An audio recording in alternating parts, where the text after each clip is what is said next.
오늘 말씀 본문은 보통 저희가 하는 그 세족식의 모체가 되는 이야기가 저희에게 소개되고 있습니다. 마태, 마가, 누가복음에서는 이 세족 사건을 소개하고 있지 않지만 이 요한복음에서는 독특하게 마지막 식사 중에 예수님이 제자들의 그 발을 씻겨주셨다라는 그 이야기를 우리에게 들려주고 있습니다. 요한복음은 예수님과 이 제자들의 식사 자리에 집중하기보다는 예수님의 발 씻김의 그 행동과 그에 따라 하신 그 말씀에 더욱더 집중하도록 우리에게 인도해 주고 있는 것입니다. 중군대용 지역에서는 건조하고 이 먼지가 많기로 참 유명했습니다. 이 시대에 사람들이 신었던 그 신발은 이 짐승 가죽끈으로 사용했었기 때문에 지금과 이 샌들과 유사할 수 있다고 보는데요. 외출한 사람들의 그 발은 제대로 보호받을 수가 없었고 또한 더럽기 짝이 없었습니다. 그래서 외출 후 집 안에 들어와서 가장 먼저 한 일이 바로 발을 씻는 일이었습니다. 손님을 초대할 때 주인이 가장 먼저 해야 할 일도 손님을 위해서 발 씻을 물을 준비해야 하는 것이었습니다. 발 씻을 물을 준비하는 것이 손님에 대한 최소한의 예의이자 그리고 환대였던 것이죠. 이때 이 주인의 발 그리고 손님의 발을 누가 씻어줘야 할까요? 바로 이 집안의 종이 씻겨줬는데 그 종 중에서도 아주 어린 종 그리고 미천한 종이 이 손님이나 주인의 발을 씻겨줘야 했습니다. 만일 발 씻는 일을 주인이 한다면 손님의 입장에서는 너무나도 과분한 최상의 대접을 받는 것일 것입니다. 예수님께서 저녁 식사를 하던 중에 자리에서 일어나셨습니다. 겉옷을 옆에 벗어두고 수건을 허리에 두르셨습니다. 그리고 대야에 물을 부어 제자들 한 명 한 명의 발을 친히 씻어주시고 수건으로 닦아주셨습니다. 배반할 것을 알고 있었던 가룟 유다의 발을 씻겨주셨고 자신의 발을 씻겨주지 못하신다고 고집을 부리던 그 베드로의 발도 씻겨주셨습니다. 제자들의 발을 다 씻기신 후에 예수님께서 겉옷을 다시 입으시고 식탁에 앉으셨습니다. 그리고는 제자들에게 이렇게 말씀하셨습니다. 내가 주와 선생으로서 너희의 발을 씻겼으니 너희도 서로의 발을 씻겨주어야 한다. 너희도 내가 한 것과 똑같이 하게 하려고 본을 보였다. 주님이신 예수님께서는 본을 보이시려고 이 제자들의 발을 씻겨주셨습니다. 높은 자가 낮은 자를 섬기는 본을 보이셨습니다. 그리고는 이 예수님을 쫓아 제자들도 다른 이를 섬길 것을 권면하셨습니다. 그래서 이 세족의 사건은 리더가 섬김의 자세를 가져야 함을 알려주는 그러한 상징적인 사건이 되었습니다. 현대에서도 이 교회에서는 세족식을 행하곤 하죠. 이 발을 씻기는 사람은 보통은 교회의 리더입니다. 리더가 세족식을 행함으로써 예수님의 희생과 섬김의 정신을 배우고 마음에 새기도록 하는 것이 이 세족식을 행하는 이유입니다. 리더의 섬김은 이와 같이 교회의 리더에게 중요한 덕목입니다. 리더는 자신이 가진 힘을 권력이나 특권으로 이해하지 않아야 하고 섬김의 의미로 이해해야 하는 것이죠. 그래서 섬김의 리더십이 요청되는 것입니다. 한 가지 우리가 알아야 될 것, 저와 여러분 모두 리더라는 사실입니다. 리더의 역할을 맡지 않더라도 관계를 맺고 가는 그러한 인간으로서는 관계 속에서 서로 리더의 역할을 주고받기 마련입니다.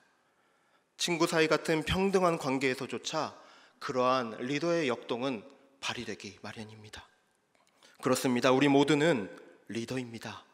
리더는 예수님의 그 리더십을 본받아야 합니다. 예수님을 흉내내게 그쳐서는 안 되고 진정 예수님을 쫓는 리더가 되어야 합니다. 사람들의 발을 씻기는 그 행위가 예수님을 쫓고자 하는 그 마음에서 우러나오지 않고 예수님을 흉내내는 것에 불과하다면 그 사람은 진정 예수님의 제자도 아니고 진정한 신앙적인 리더도 아닙니다. 흉내만 낸다는 것은 실상 자신이 원하는 것, 숨겨진 그 의도가 있기 때문입니다. 리더가 세족 행위를 하지만 섬김이 아닌 다른 목적이 있고 낮은 자세로 임하지만 실상은 높임받고 싶은 숨겨진 목적이 있다면 그 사람은 진정한 리더가 아닌 것입니다. 그렇습니다. 섬긴다고 하면서 섬김받고자 하면 안 됩니다. 섬긴다고 하면서 숨겨진 욕망과 욕구가 리더의 자리에서 발휘되면 안 됩니다. 그러면 이 교회는 욕망 덩어리의 집합소에 불과하게 됩니다. 그렇다면 진정한 섬김의 리더십은 어떻게 발휘할 수 있을까? 예수님께서 이 제자들의 발을 씻기신 진정한 의도를 이 말씀을 통해서 한번 확인해 볼 수 있기를 바랍니다. 오늘 말씀의 1절부터 3절까지는 이 세족 이야기의 서론입니다. 또한 예수님께서 궁극적으로 하시고자 하시는 그 일의 서론이기도 합니다. 그러므로 이 1절부터 3절을 살펴보면 세족 사건의 의미도 이해할 수 있고요, 궁극적으로는 섬김에 대한 예수 그리스도의 진정한 그 의도와 목적도 알 수가 있습니다. 한번 살펴보도록 하겠습니다. 첫째, 이 세족 사건은 유월절 전에 일어났습니다. 이 요한복음에서는 이 이스라엘의 주요 절기를 배경으로 삼아서 이 서술하기를 즐겨했습니다. 절기가 담고 있는 구약 성경의 의미를 예수 그리스도 안에서 새롭게 해석하곤 하고 있습니다. 이 유월절 잘 아시다시피 이 이스라엘 백성들이 힘들고 어렵고 고통당할 때 예수님께서 출애굽할 수 있도록 도와주셨던 그러한 사건을 기념하는 절기입니다. 하나님께서 애굽에 처음 남은 그 생명들 다 죽이겠다고 선포하셨습니다. 그러나 문설주에 양의 피를 바르면 죽음을 면할 수 있다라고 그렇게 말씀을 하셨습니다. 그래서 이스라엘 백성들 말씀에 순종해서 양의 피를 발라 믿음으로 죽음을 피했습니다. 그러나 애굽의 모든 장자들 그리고 왕의 장자마저도 죽음을 피하지 못했습니다. 6월, 죽음이 넘어갔다, 죽음을 면했다, 그런 뜻이죠. 하나님의 은혜로 말미암아 순종한 사람들은 심판이 유월된 것입니다. 예수님 유월절 어린 양이십니다. 어린 양 되신 그 예수님께서 도살장에 끌려가듯이 질고를 당하시고 고통당하셨습니다. 양의 피를 문설주에 발라 백성들이 죽음을 면한 것 같이 이 유월절에 예수님이 피 흘리심으로써 믿는 모든 사람들의 그 죽음을 면하도록 하신 것입니다. 이처럼 이전까지는 오래전 그 애굽으로부터의 그 구원을 떠올리게 했었던 이 유월절이 예수님이 오신 이후로부터는 어린 양 되신 그 예수님의 놀라운 희생을 연상시키게 되었습니다. 예수님께서는 유월절 어린 양의 피로 인간을 위해서 희생하셨고 사랑하셨고 섬기셨습니다. 어쩔 수 없는 희생이 아니고 하나님의 뜻에 순종하면서 가셨던 희생이었습니다. 다시 한번 강조하면 예수님의 섬김은 유월절 어린 양으로서 희생양이 된 섬김이었습니다. 예수님이 이 제자들의 발을 섬기는 섬김을 궁극적으로는 십자가에서 이루어낸 것이었습니다. 발을 씻어주는 그 섬김은 단순히 이 행동으로서 예수님께서 제자들에게 감동을 주려고 하는 것이 아니라 이 섬김은 희생과 조건 없는 이타적인 그 사랑을 나타내고 있는 것입니다. 두 번째, 이 서론의 말씀에서 우리가 살펴볼 것, 예수님은 때가 되어서 제자들의 발을 씻겨주셨습니다. 1절 말씀입니다. 유월절 전에 예수께서 자기가 세상을 떠나 아버지께로 돌아가실 때가 이를 줄 아시고, 이 공생의 기간 중에 누군가 예수님께 물었습니다. 예수님의 그 때에 대해서 물은 적이 있었는데 예수님께서는 그때마다 내 때가 아직 이르지 아니하였다 라고 그렇게 말씀하셨습니다. 요한복음 2장 4절입니다. 예수께서 이르시되 여자여 나와 무슨 상관이 있나이까 내 때가 아직 이르지 아니하였나이다. 요한복음 7장 8절입니다. 너희는 명절에 올라가라. 내 때가 아직 차지 아니하였으니 나는 이 명절에 아직 올라가지 아니하노라. 그런데 이제 때가 이르렀습니다. 예수님은 자신이 세상을 떠날 것이고 하나님 아버지께로 돌아가실 그 때를 직감하셨습니다. 이때는 죽음의 때입니다. 십자가에서 죽임 당하실 때입니다. 그러나 동시에 이때는 하나님 아버지에 의해서 예수님께서 영광 받으실 때입니다. 그러므로 예수님께서 때가 이른 줄 아셨다는 것은 이제 아주 느릿한 걸음으로 이 세상으로부터 하나님 아버지께로 출발하시는 그 때를 아셨다는 그러한 뜻입니다. 3절에서도 말씀합니다. 저녁 먹는 중 예수는 아버지께서 모든 것을 자기의 손에 맡기신 것과 또 자기가 하나님께로부터 오셨다가 하나님께로 돌아가실 것을 아시고, 며칠 전만 해도 예수님께서 사람들의 환호성을 받으면서 이 예루살렘에 입성하셨습니다. 사람들의 그 함성과 기대는 그 예수님을 유혹했습니다. 그러나 예수님은 사람들의 그 주목을 받으며 명예와 권력을 취하고자 예루살렘에 오신 것이 아니었습니다. 하나님 아버지께서 자신 손에 맡기신 그 사명을 감당하고자 화려한 그 종교적인 그 중심지 예루살렘에 이르신 것이었습니다. 이미 예수님께서는 죽음을 각오하셨습니다. 하나님의 아들이 인간 대신에 참혹한 일을 당하실 것을 각오하심으로써 사단은 패하고 하나님이 승리하실 그 계획을 마음에 다지신 것입니다. 늘 하나님께 기도하고 묵상하시고 성령의 은혜를 순종하기를 사모했었던 그 예수님께서 이때가 이르렀음을 아신 것이었습니다. 이때 십자가의 죽음과 부활의 때입니다. 더불어서 자기 사람들과 이별하실 그 때입니다. 이별이 다가오고 있는 그때에 예수님께서는 이 제자들과 마지막 식사를 하시면서 제자들의 발을 씻겨주신 것입니다. 예수님이 즉흥적으로 마음에 감동한 바가 있어서 그렇게 일을 행하신 것이 아닙니다. 십자가 죽음의 그 사랑에 따라 제자들의 발 씻겨주시는 그 섬김을 행하신 것입니다. 제자들은 이 스승이신 예수님이 발을 씻겨주심으로써 그들이 있어야 될 자리가 높은 자리가 아니라 낮은 자리이며, 궁극적으로는 그들의 섬김의 자리가 십자가의 자리임을 깨닫는 때가 바로 이때인 것입니다. 세 번째, 이 서론의 말씀에서 우리에게 알게 하시는 그 말씀은 이 섬김의 바탕에는 바로 사랑이 있다는 겁니다. 1절 말씀 다시 한번 봅니다. 세상에 있는 자기 사람들을 사랑하시되 끝까지 사랑하시니라. 발 씻김의 동기는 사랑이었는데 세상에 있는 자기 사람들을 사랑하시되 끝까지 사랑하셨다고 말씀에서 증언하고 있습니다. 끝까지 사랑하셨다는 것은 이 사랑의 대상을 말하고 있기도 하지만 사랑의 방법까지도 내포하고 있습니다. 빌립보서에서 말씀하시죠. 자기를 낮추시고 죽기까지 복종하셨으니 십자가에 죽으심이라. 끝까지 사랑하셨다는 것은 죽기까지 복종하셨다, 그 말입니다. 2절 말씀입니다. 마귀가 벌써 시몬의 아들 가룟 유다의 마음에 예수를 팔려는 생각을 넣었더라. 말씀에 따르면 이 가룟 유다는 이미 마음이 많이 넘어간 상태였습니다.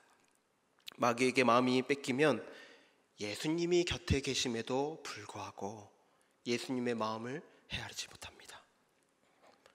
가룟 유다의 이 약한 마음은 어떻게 보면 단번에 생긴 게 아닙니다. 오랫동안 예수님과 늘 함께 있으면서 조금씩 다른 마음이 차올랐던 것이죠. 예수님의 행동, 그 말 한마디에 대해서 저건 아닌데, 내가 생각하는 것과는 좀 다른데, 그 마음이 쌓이면서 인간적이고 세상적인 구원을 꿈꾸었던 그 가룟 유다에게 불만이 쌓이기 시작한 겁니다. 한번 쌓인 불만은 멈추지 않았습니다. 그래서 결국 예수님을 팔 생각으로 변질되고 말았습니다.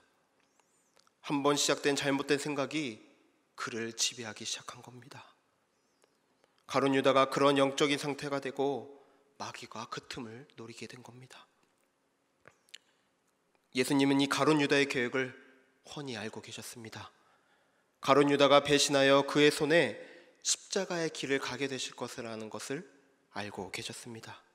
그럼에도 불구하고 예수님은 이 가룟 유다의 발을 씻겨주셨습니다. 끝까지 사랑하시더라. 죽기까지 사랑하셨더라. 세상의 자기 사람들을 다 사랑하셨더라.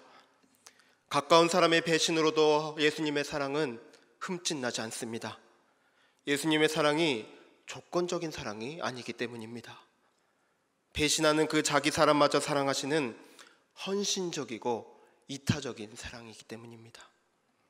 이처럼 예수님의 이 십자가 사랑은 조건 없는 무조건적인 사랑이고 배반당할지언정 배반하지 않는 사랑이며 모든 사람에게 예수 그리스도의 그분의 그 몸을 내어주시는 사랑입니다.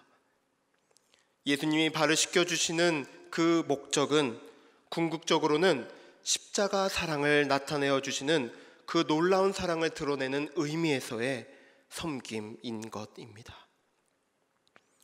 이처럼 이 세족 사건의 이 섬김은 궁극적으로는 십자가 사랑을 드러내고 있습니다. 그러니까 이 제자들을 발씻기신 그 의미나 십자가 죽음의 의미나 한 방향, 한 의미로 흘러가고 있다는 것이죠. 주인 되시는 그 주님께서 발을 씻기는 그 종노릇 함으로써 십자가 사랑을 미리 보여주고 계신 것입니다. 이 세족 사건을 통해 예수님께서는 세속적인 리더가 아닌 진정한 리더의 모습을 보여주셨습니다. 예수님이 자신을 자랑하려는 의도와 방법이 있는 게 아니었습니다. 도리어 제자에게 발을 씻김으로써 하나님이 어떤 분이신지 보여주셨습니다. 자신은 숨기고 하나님 아버지를 드러내신 것입니다. 그래서 그렇게 공생의 기간 동안 나를 보내신 분에 따라 내가 말하고 행한다라고 말씀하신 게 아닙니까? 오직 하나님의 영광을 드러내고자 하는 그러한 방법이었던 것입니다.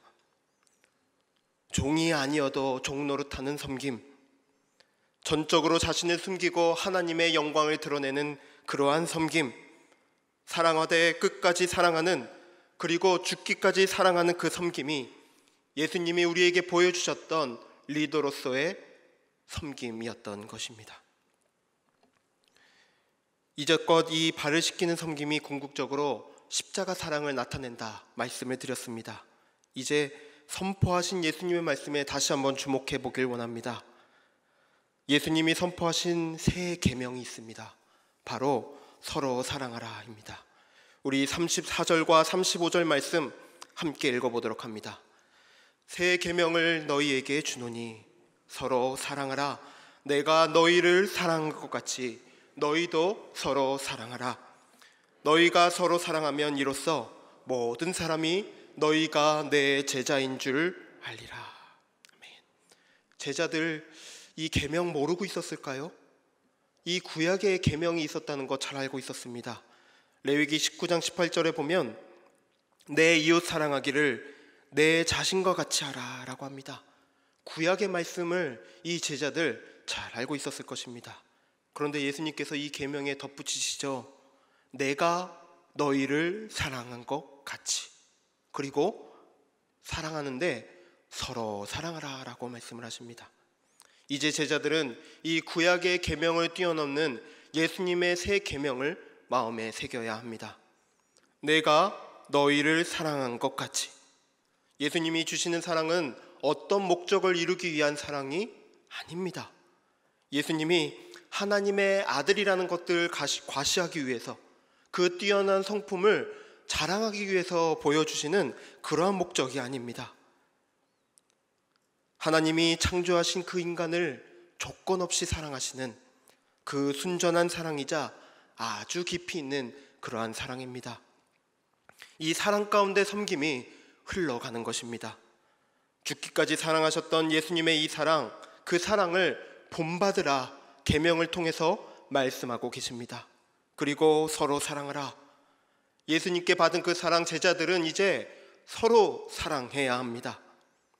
요한복음 12장까지는 이 일반 대중에게 예수님께서 표적을 보이시고 말씀하셨다면 13장부터는 이제 곁에 있던 제자들에게 집중적으로 부탁하시고 권면하시고 명령하십니다. 멀리 있는 사람들 사랑하기는 쉬워도 늘 함께 했었던 사람을, 그 사람에게 있는 그 속셈과 의도를 뻔히 알면서도 사랑하는 건 참 어렵습니다. 그런데 예수님께서 지금 서로 사랑하라 라고 말씀하고 계신 겁니다. 로마서 12장 10절입니다. 형제 사랑하여 서로 우애하고 존경하기를 서로 먼저 하며, 말씀 떼어주시길 바랍니다. 서로 먼저 하라 라고 하셨습니다. 제자들은 서로 사랑하기 위해서 리더의 마음가짐으로 서로 먼저 해야 합니다. 서로 먼저 하는 것을 상대방이 하기를 기다리는 것이 아니라 먼저 행동하고 먼저 존경하고 먼저 사랑해야 합니다. 갈라디아서 5장 13절입니다. 함께 읽어봅니다. 형제들아, 너희가 자유를 위하여 부르심을 받았으나 그러나 그 자유로 육체의 기회를 삼지 말고 오직 사랑으로 서로 종노릇 하라. 아멘. 예수 그리스도의 보혈의 은혜로 자유의 자녀가 되었다면 그 자유로 욕심을 실현시킬 것이 아니라 서로 종노릇 해야 합니다. 종노릇 하셨던 그 예수님을 본받아 누가 뭐라 할 것도 없이 서로 종노릇 해야 하는 게 예수님의 새 계명인 것입니다.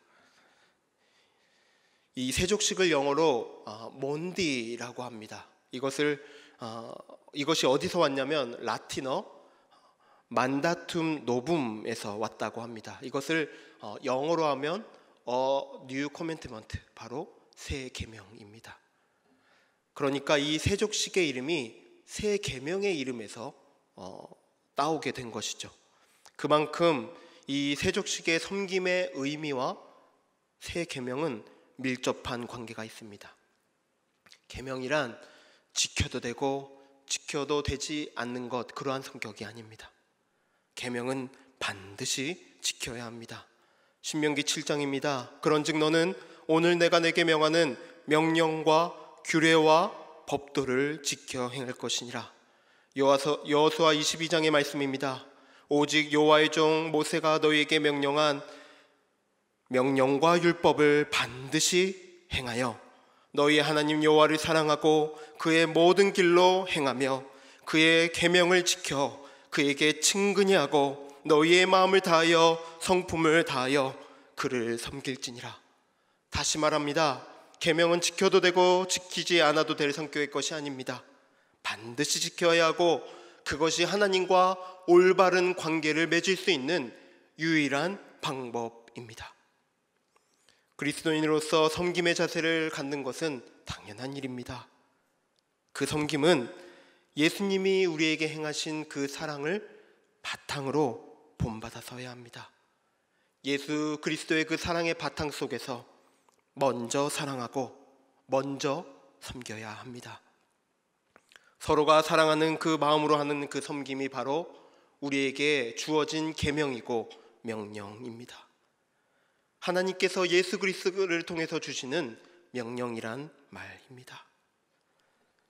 이것은 사랑이 없이 하는 그 섬김이 주님이 주신 명령이 아니라 끝까지 포기하지 않고 죽기까지 사랑하셨던 예수 그리스도의 그 심장에 따라 하는 그 섬김이 주님이 주신 그 명령이고 계명이며 우리가 그 명령을 따라야 한다는 것입니다. 섬겨야 합니다. 종노릇해야 합니다. 내가 비록 종은 아니지만 종된 심정으로 섬겨야 합니다. 예수님을 주인으로 모시고 종으로 살아가는 그리스도인인 것처럼 형식적인 종이 아니라, 말만 앞서는 종이 아니라 상대방을 높여주는 그 사랑이 마음이 가득 잠긴 종의 심정으로 형제를 섬기고 자매를 섬겨야 합니다. 이것이 주님의 명령입니다. 우리가 이것을 실천하려고 부단히 애를 쓰는데 불쑥불쑥 내 인생의 주인 노릇하고 싶어하는 그 심정이 올라옵니다. 인간의 본성은 하늘의 그 높은 자리에 앉고 싶어합니다. 그렇다고 해서 예수님의 그 명령을 따르지 않고 사단이 마음대로 가도록 방치하실 것입니까? 방관할 겁니까? 그럴 수는 없는 법입니다. 베드로, 그는 예수님을 사랑했고 열정적으로 따랐지만 예수님을 온전히 이해하지 못했습니다. 이 세족의 현장 가운데서도 예수님의 그 진정한 섬김을 받아들이지 못했습니다. 예수님이 붙잡히실 때 어떻게 했습니까? 나는 예수님을 모른다 3번이나 부인했었던 그 베드로 아닙니까? 그러나 결국에는 이 베드로가 이 예수 그리스도의 그 사랑을 닮아 진정한 섬김의 리더십의 사람이 되었습니다. 초대교회 그 지도자로서 많은 사람을 예수님께로 돌아오게 했지만 그는 결코 오만하지 않았습니다. 이방인 고넬료를 그리스도인으로 인정했습니다. 유대인의 사고방식으로는 도저히 이해할 수 없었던 그것을 성령의 인도하심에 따라 그 섬김의 자리로 나아갔었던 것이 바로 베드로였습니다. 또한 많은 사람들의 그 반대 속에서도 사도 바울을 지도자로 세워주었습니다. 이 베드로의 사랑과 헌신과 섬김의 자세가 없었더라면 리더 베드로 그 모든 일들을 할 수 없었을 것입니다. 죽기까지 사랑하셨던 그 예수님을 마음에 새기면서 이 베드로 섬김의 리더십을 유감없이 발휘했던 것입니다. 예수님께서는 베드로에게 하신 것처럼 우리를 끝까지 기다려 주십니다. 예수님을 우리가 늘상 묵상해야 하는 이유가 여기 있습니다.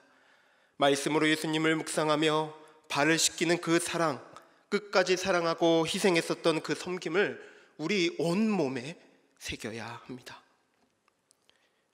예수님이라는 그 거울로 나를 들여다보시길 바랍니다.